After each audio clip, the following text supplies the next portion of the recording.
unlocking your world of creativity with best-selling author and brand innovator, Mark Stinson.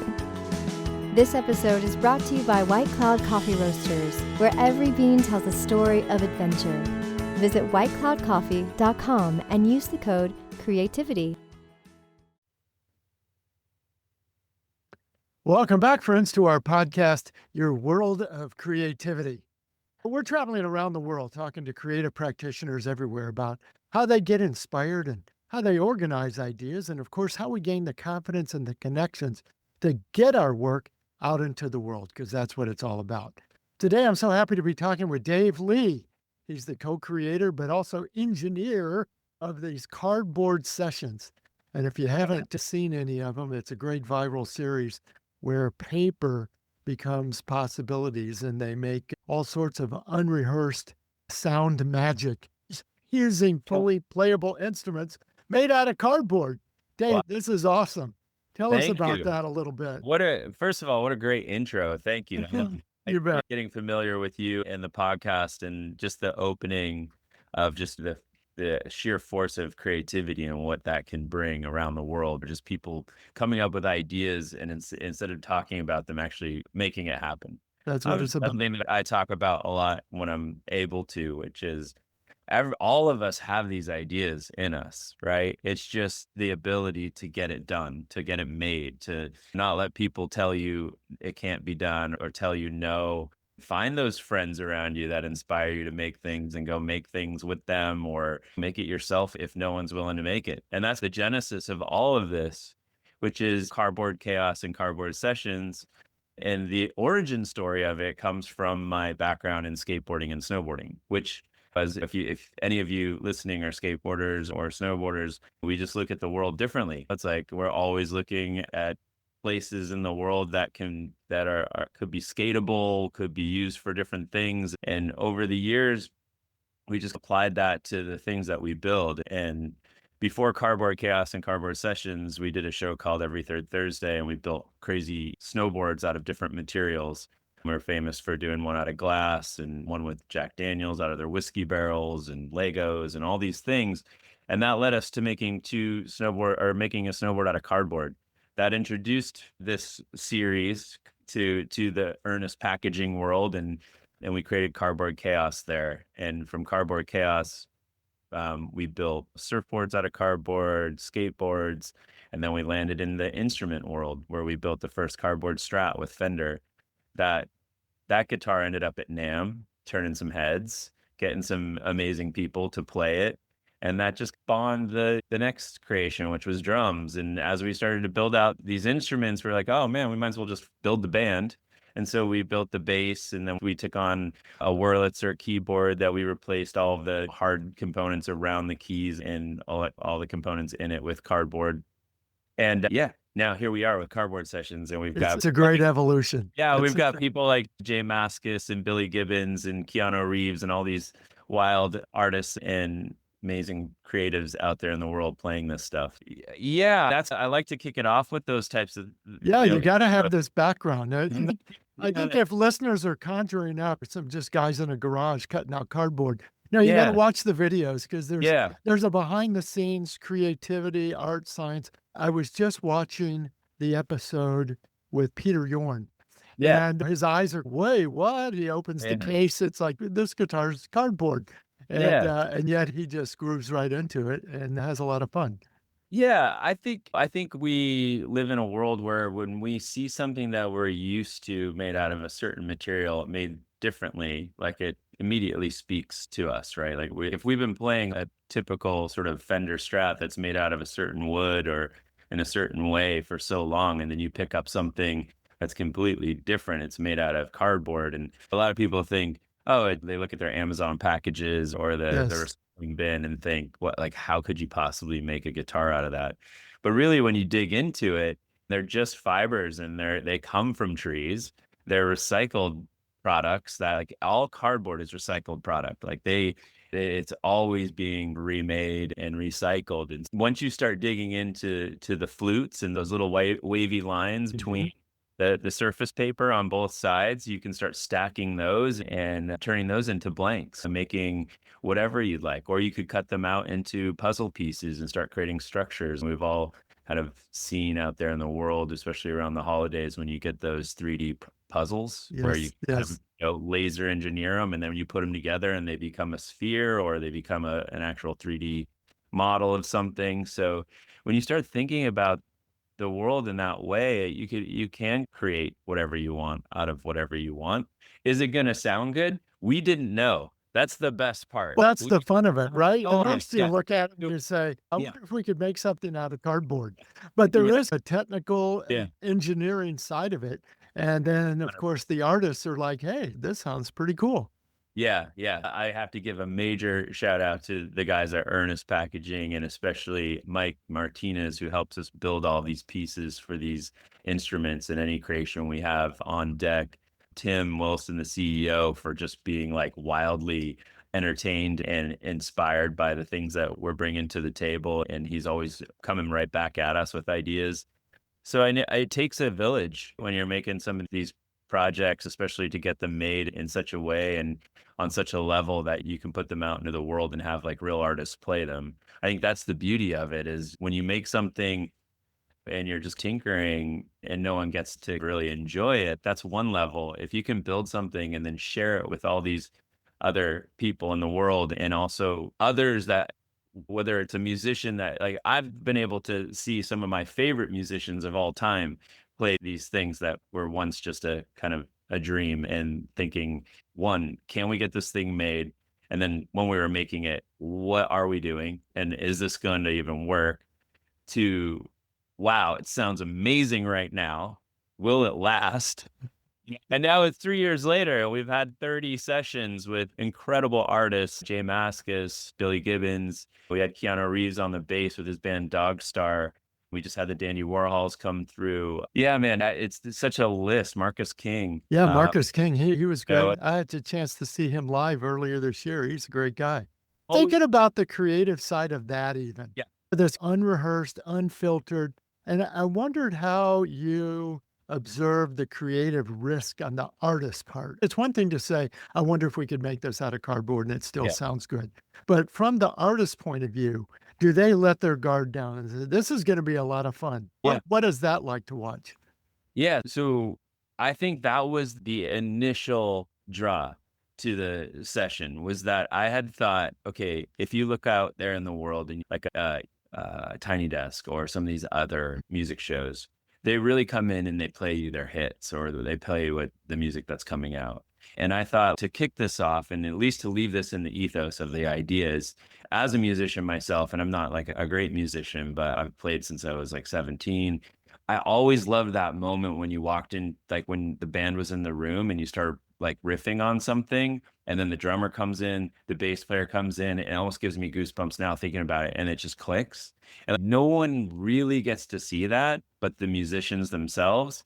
And then the fan gets to feel it through the completed project a lot of times, or maybe they'll see that live. They'll see an impromptu, like everyone always talks about that at live venues or a live show or on YouTube. If you watch live things, like they did this way, which it added this little element that's not on the record, and it like blew everyone's mind. So I really thought that would be our mark on a session style show, where we could have people come in. Sometimes when we kicked it off, I'm actually wearing the Earthless shirt right now, but we kicked it off with John Theodore and Isaiah Mitchell. John's in Queens of the Stone Age, Isaiah's in Earthless. They don't get to play together. They're friends and they appreciate each other's work, and they've probably played in a jam room once before, but they walked in and have never played this song before. So we got to watch them create in real time and in a studio environment. So everything's fully mic'd up and professionally recorded.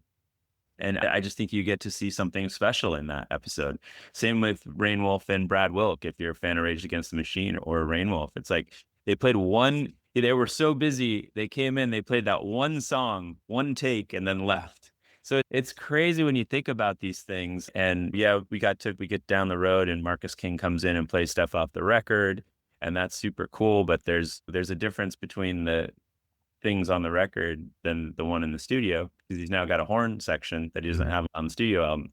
I think it might have slightly been built. It was definitely built into the ethos as a musician and as someone who likes to see that spark of creativity and try to share that with the world or with the viewers. Also, just a happy accident that there's a bunch of shows out there where people come in and play their songs. And I just thought maybe we can actually, the artists I know like the idea of doing this more than just playing the same song over and over. Yes. And you're So that- bringing up a big creative angle, and that is the art of collaboration, Yeah. and how that Yeah. creative flow. Right. What Yeah. have you seen from a collaboration standpoint? I guess I'm also interested how you feel you've created an environment that really not only allows, but really invites that trust, which is key to collaboration, right? If you trust your other Yeah. player, and how that brings out their creativity. Yeah, I think that's a really good question, or that's a really good thought, because collaboration is the most important. And if there's some kind of, if there's somebody that's down on an idea, it can really infect the room. Or if somebody's got just the most optimistic view of something, it can really lift up an idea. And the artists themselves, like a lot of times, we don't just pair artists with people they don't know. So they are already looking forward to playing with who they're showing up to play with.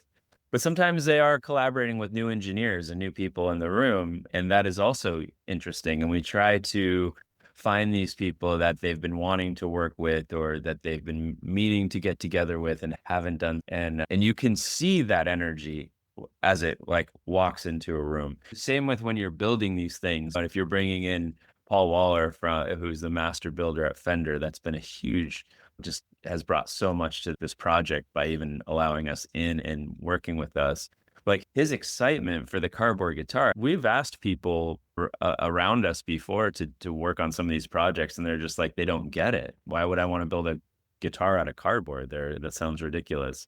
But then when you play it or you see it, you realize there's an artistic side to it. I always say it's a kind of like playable art, but the most important part about these pieces is that they bring people together.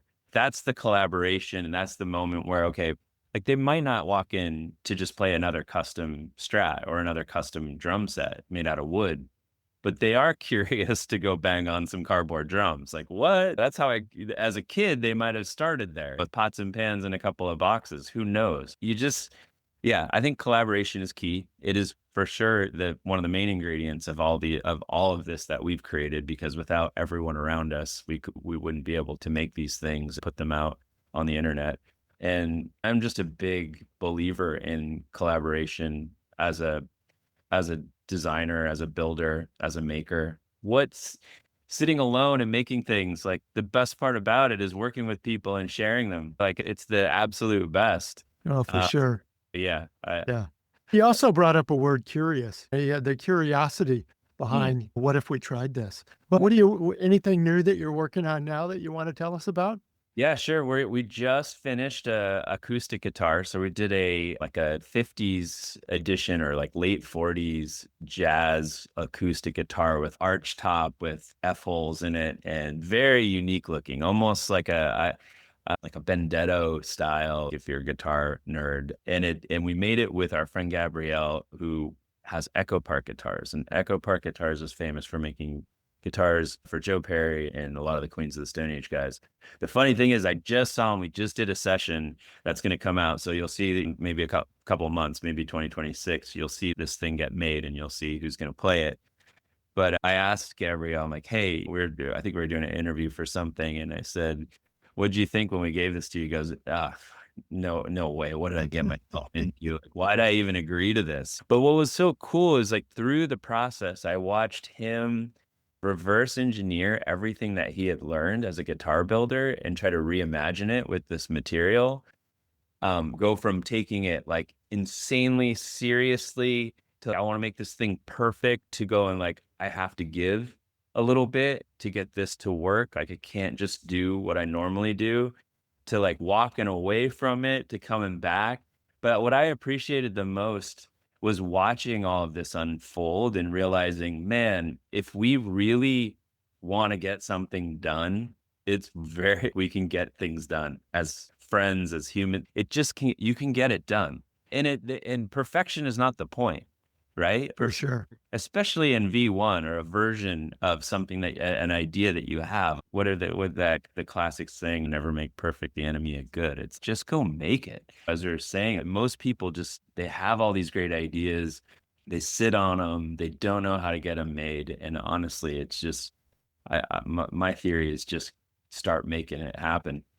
Yeah, just go. Yeah, you just Well, go. before we get much further, Dave, I want to make Yeah. sure listeners know where to find you and follow your work.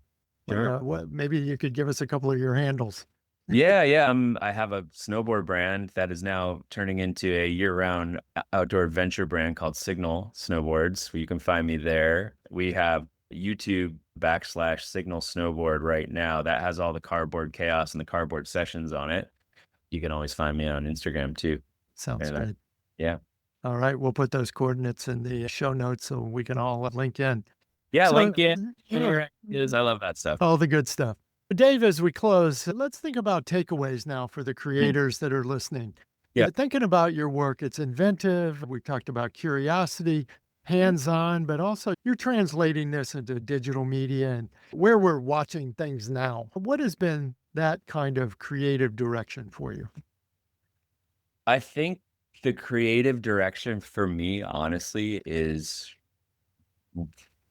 like building something with friends. Like we all, as we get older, and I just turned 50, so I'm up there, but we tend to spend less and less time with our friends as we get older. If you're younger and you're watching this, you're probably surrounded by friends. But one thing that these ideas and these collaborations and anything that you're building, it brings people together, and it really is like I'm learning as much as anyone when I'm building these. You know what I mean? I don't go in with these ideas and know everything about it. Sometimes I know maybe the least amount about it. Like building a guitar, like I've played them. I've never messed with a truss rod before or put pickups in a guitar. I know how to do those things now. A lot of times, it's just I love the idea of working with friends, building something unique.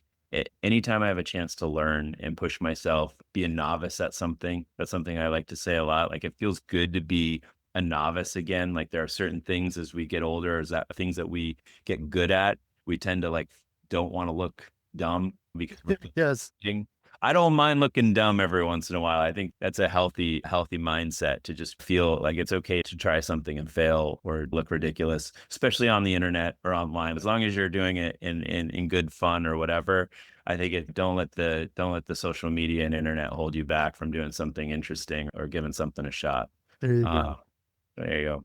Keep that learning and curious mindset. Yeah. I love the hanging out with friends part because that's really what it's all about, isn't it? Yeah. Even this, it's like we've never met each other. And here we are, like we're able to have a conversation over something creative. And it's just, we're spending just before we got on this, like I was by myself working on something. So I've got to have an exchange with somebody new and we're talking about something creative. And these are the types of things that bring us all together. Well, create new sparks for sure. Yeah. Dave Lee has been my guest. Cardboard Sessions and Cardboard Chaos are the great programs we've been talking about. And of course, I'll say the day job, the snowboards and skateboards, good stuff. Yeah, thanks for being on the show, Dave. It's great to get to know you. Yeah, thanks for having me. I really enjoyed it. Yes, and I want to thank our sponsor, White Cloud Coffee. You talk about getting together for conversation. White Cloud Coffee has fueled so many of my creative conversations. And listeners, you can enjoy 10% off your first order at whitecloudcoffee.com. And of course, if you'd like a copy of my ebook, Your World of Creativity, just go to mark-stinson.com. And then come back for our next episode. We're approaching episode 400 of the podcast. We've been around the world talking to creatives everywhere about, just as we've talked today, inspiration, organization, confidence, connections, collaborations, all to launch our work out into the world. So until next time, I'm Mark Stinson, and we'll keep unlocking your world of creativity. Bye for now.